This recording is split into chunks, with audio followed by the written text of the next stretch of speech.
Welcome back to Sundial on WLRN. Wilkine Brutus is back home in Palm Beach County. He spent the past couple of decades traveling, going to Europe, teaching English in South Korea, and he worked as recently in Philadelphia with a new media startup. After 2 years with the Palm Beach Post, he's joined WLRN as our new Palm Beach County reporter. Now, I spoke with Wilkine last week about his passion for travel, storytelling, and understanding diverse cultures through lived experiences. One that really jumped at me was when you were talking about how you self-identify, how we identify as people, but because you were born in Miami from Haitian immigrants, but people have thought of you as African American. And you were debating this issue of how exactly you identify. And I wanted to know, how do you identify? Yeah, well, for second generation Americans, particularly Haitian Americans, identity is actually fluid. I tend to identify as Haitian American because I'm literally sandwiched between cultures and value systems. But I also identify as Black or African American because I'm essentially a byproduct of my lived experiences. You know, how I look, how the world perceives me. There is this Toni Morrison, who she once wrote, definition belong to the definers, not the defined. So even though I may identify myself as Haitian American, I place more emphasis on my lived experiences. You've gone to different parts of the world, and I wondered what they've said about how they look at you and how that relates to what you see in yourself. Yeah, sure. I've been to Europe. When I was 18, I actually traveled to England during the Queen Jubilee, and that was also during the World Cup. And so I've always been quite fascinated by in-group and out-group dynamics. And so by the time I moved to Jeju Island, South Korea, I knew I'd interact with people who may have never met or touched a dark-skinned, melanated American, to say the least. And so, human beings will always other each other. And I think the goal is to make positive learning experiences out of it. And I felt that sharing these stories were necessary for people who were interested. And I'm glad you brought that up because, I mean, there's a video of that too. When you were in this city, this town, there was a woman who came up to you and started touching your hair. Oh my God. I did not give him permission. Here you go.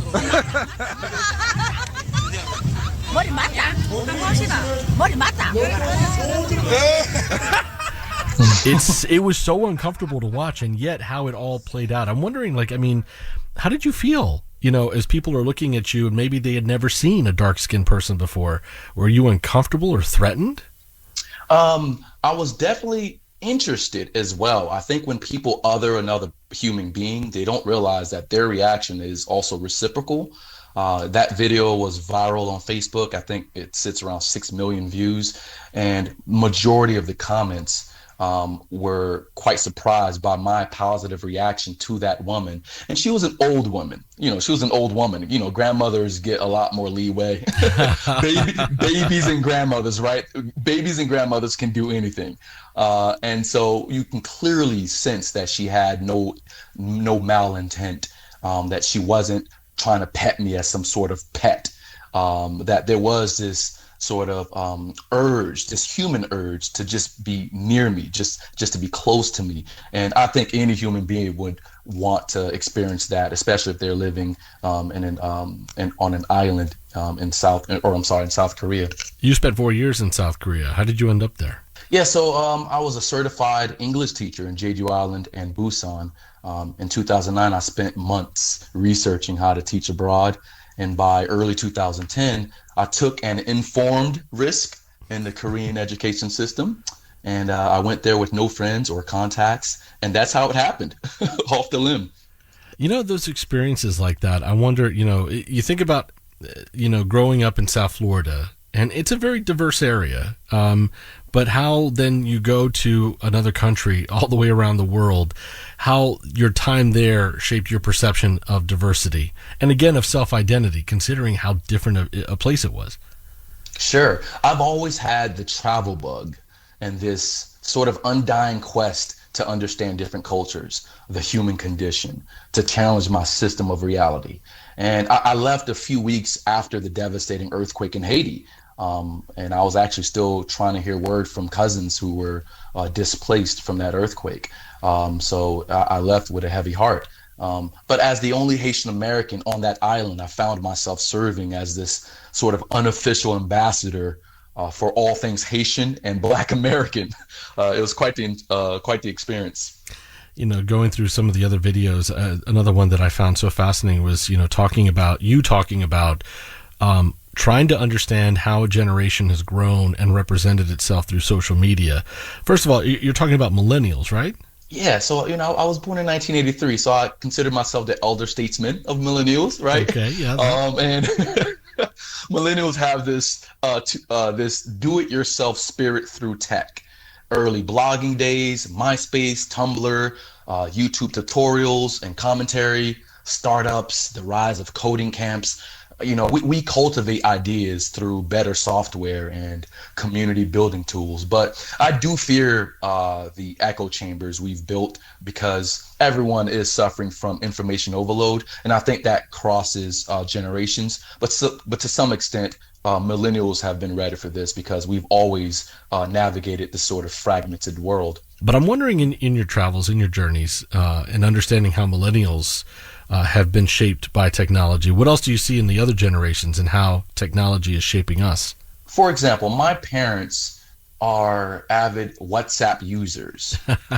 and and that's good and bad. I'll start with the bad. Bad is because they can't really differentiate between real and fake news. And so you do find yourself sort of babying, for lack of a better term, your parents in certain tech spaces. But they're doing quite well. They're doing online banking. That's just the way of society as a whole. It's all about whether older Gen Xers can create a career out of technology, and I think that's what differentiates between the generations. We are more prone to create a career out of it, whereas older generations may use it as a utility. We're talking with Wilkine Brutus. He is the new Palm Beach County reporter for WLRN. Some of you recognize him. He worked for the Palm Beach Post. Also, he's a YouTube host, and you can check out some of his videos on our social media, WLRN Sundial. You're a storyteller by nature. I mean, just everything that I've seen of what you've done, it's in your DNA. How did you end up in journalism? Well, I graduated from FAU with a major in multimedia studies. So my main goal was always a career in media. And my popular YouTube channel, which documented my experiences abroad, sort of afforded me that opportunity. So when I got recruited to help a now defunct media startup in Philadelphia, which had a partnership with Ebony Magazine, we had worked with WHYY, Philly's NPR station, Philadelphia Inquirer. But when Samantha Ragland, who is currently a faculty member at the Poynter Institute, hired me at the Palm Beach Post, that's when my journalism career really took off, by working alongside veteran journalists. Yeah, and you think about all your travels, you're back in South Florida. So it wasn't really intentional, or is it just how life played out for you? Yeah, it's certainly how life played out for me. I moved back to South Florida. It's home. I was born in Miami, raised in Palm Beach County. And when I came back home, my ultimate goal was to apply to the Palm Beach Post. So it was actually a dream come true, in a sense. One of the interesting things about Palm Beach County, I always think about, is how fast that place has changed. Absolutely, absolutely. And, it's hard to ignore Palm Beach County's entrepreneurial spirit, the rising tech hub, the diverse art and food scene. We see ourselves catching up to the quality scenes in Miami and Fort Lauderdale. Changes have happened, and they continue to happen. One of the other things, though, too, and I remember seeing this, is you look at West Palm Beach, for example, but this is happening in a number of different communities where all of a sudden development comes in, and massive you think about that downtown West Palm Beach area, and they have I believe it's called City Place. Mm-hmm. Yeah, and I mean that really. Well, it's called Rosemary Square now. yeah, and what people may not realize, or people may not remember, is so much of that area was a community, and it was It tended to be it was the Black community mostly, and then they came in and just built. And it's just part of the gentrification story, right? And it's in so many places. You've seen this happen over the years. What's going on, in that development? What's happening to those communities? Where are they getting pushed to? Yeah, I think gentrification is a nationwide story that has the same sort of themes attached to it, where people from said community would tend to ask, where was the city and local governments and state governments? Where were they when we were asking for dollars, for capital to invest in these communities? And so we've had broken window policies, all of these, different types of punitive policies for these type of communities, but no real investment to help build these communities. And so when gentrification come, obviously there are some, I guess, quote unquote positive sides of gentrification, where obviously you see more capital, but it comes at the expense of the culture, at the expense of people who occupied those spaces first, and they sort of get priced out and pushed out. Without no real investment in those individuals, in those families. And so that's a story that is nationwide, and Palm Beach County is no different. What are the things that, for you are most important, that as a reporter now for WLRN, you want to make sure there's a voice for, coming out of that community? Sure. As the Palm Beach County reporter, it's my job to highlight the inner workings of this massive county. And it is massive. And to showcase the nuances in all of the cities that have their own unique character. Lake Worth Beach, for example, is very different from West Palm Beach, but yet we're working on one common goal, and that is to advance the communities we belong to. And so my job ultimately is to, again, highlight what makes each city different, and all of the inner workings of our county as a whole.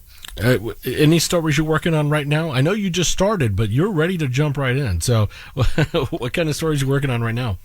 Yeah, so a story I'm working on now is the record-breaking uptick in pet adoptions Palm Beach County just received. Obviously, because of the COVID-19 pandemic, people are searching for companionships.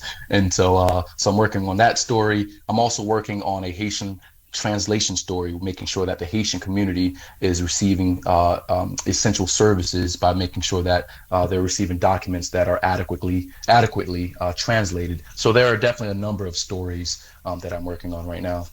That is WLRN's Palm Beach County reporter, Wilkine Brutus. If you live in Palm Beach County, you got some story ideas for him, you can email him, wbrutus@WLRNnews.org. You can find him on Twitter @Wilkine, that's WILKINE, Brutus.